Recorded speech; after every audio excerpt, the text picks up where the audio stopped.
Il a tout à fait raison. On est dans l'absolue continuité. Concernant ce qui se passe sur le plan des législations, donc c'est une refonte profonde de toutes les lois fondamentales pour justement pouvoir surseoir cette dictature. Justement, on est en train de vivre donc pas un recul, mais donc un changement radical sur le plan des juridictions, sur le plan de la législation, donc un changement le changement des lois sur l'information, un changement de loi sur les élections, un changement de loi sur la gestion des syndicats. Maintenant, c'est le code pénal. Donc, ils sont en train, donc c'est une refonte globale et générale pour pouvoir mettre fin, donc c'est le coup de grâce à tous les acquis d'avant. Donc c'est maintenant d'une Algérie nouvelle. Effectivement, c'est une Algérie nouvelle qui sombre, qui bascule dans les ténèbres, parce que et dans les mensonges.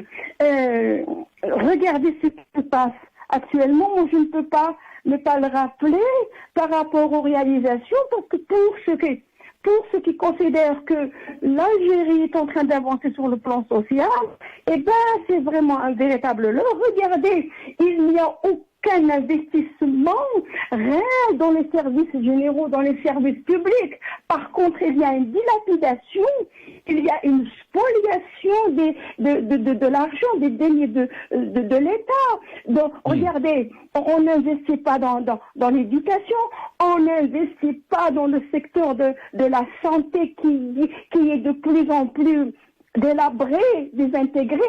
On investit dans le tape à l'œil, dans ce qui encourage la propagande, dans ce qui, donc c'est une promotion, c'est un développement de la propagande mensongère. Quand on dépense des milliards pour une statue, dites-moi un peu, qu'est-ce que ça peut rapporter sur le plan social et sur le plan des services généraux, sur le plan du soutien social, sur le plan du transfert social. Mais Yamina Mraoui, de l'autre côté, excusez-moi, je vous ai coupé la parole. De l'autre côté, il y a ceux qui vous diront aussi que on a vu cette semaine, par exemple, Abdelmadjid Tebboune inaugurer un grand hôpital, d'après eux, l'hôpital donc des Grands Brûlés. On va y revenir, bien sûr, par rapport à ça. Laissez-moi vous dire, s'il vous plaît, vous dire deux mots sur ces fameuses inaugurations. Ça fait 2 ans, il a bien inauguré un hôpital de Grand Brûlés à Oran. Alors que ces inaugurations se sont faites spécialement pour la caméra, tout le monde en fait quelque chose. Écoutez, donc, si on inaugure un hôpital où l'alimentation est ramenée d'un hôpital d'à côté, l'hygiène est réalisée dans notre hôpital d'à côté, et qu'au bout d'une semaine on le ferme parce que c'était juste pour la caméra, c'était juste pour la propagande, c'était juste un coup à l'œil, laissez-moi vous dire que ce n'est pas la première fois. Donc, combien d'hôpitaux ont été inaugurés sans qu'on sache ce qu'ils sont devenus pour le moment? Alors que la situation, je ne comprends pas qu'on puisse comprendre qu'aujourd'hui ils sont en train de décider qu'ils créent des hôpitaux, alors que les hôpitaux existants, les CHU existants depuis le temps du colonialisme sont complètement délabrés et rien n'y fait. Donc s'il y a vraiment une volonté de vouloir rétablir, restaurer, revoir le secteur sanitaire, il fallait commencer par mettre en valeur ou restaurer ce qui existe déjà, qui est un acquis. Alors qu'il y a justement une véritable prédation du secteur public sanitaire, et ça tout le monde vous le dira. Ça c'est pour vous dire un peu ce qui se passe. Regardez, ils sont comme hier par exemple, ils nous ont montré qu'ils sont en train d'inaugurer, ou ils nous ont montré le projet, mais alors fantastique, d'une cité médiatique, alors que la presse est radicalement muselée. regardez. On va revenir sur cette question, Yamina Mghraoui. Mais vous êtes en train de dire que l'Algérie, elle est nouvelle, mais elle est aussi en train de reculer, si on peut dire. Est-ce que vous êtes inquiète, Yamina Mghraoui, quand on voit des lois qui sont passées comme ça?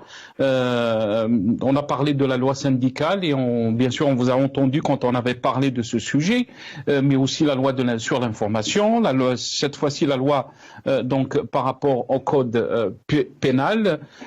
Est-ce que vous êtes inquiète, Yamina Mghraoui? Mais c'est certain qu'on ne peut pas ne pas être inquiète face à ce qui se passe. On ne peut pas ne pas être inquiète quand les libertés sont brimées, quand le front social est en bouillonnement, quand il y a cette effervescence sociale, quand il y a toutes ces crises multidimensionnelles qui prennent de l'ampleur. On ne peut pas ne pas être inquiète parce que nous sommes inquiets parce que tôt ou tard on craint soit une implosion, soit une explosion. Ça donc c'est l'évidence même. C'est tout à fait normal qu'on s'inquiète parce que on s'inquiète parce que on s'inquiète car les gens, il y a tellement d'opacité. Il y a tellement d'intelligence malsaine que le citoyen lambda ne se rend pas compte aujourd'hui que nous allons vers des situations assez alarmantes. On ne peut pas ne pas être inquiétante face à ce qui se passe, face au recul des libertés d'expression, face à tout ce qui se passe. Donc on ne peut pas ne pas être inquiète.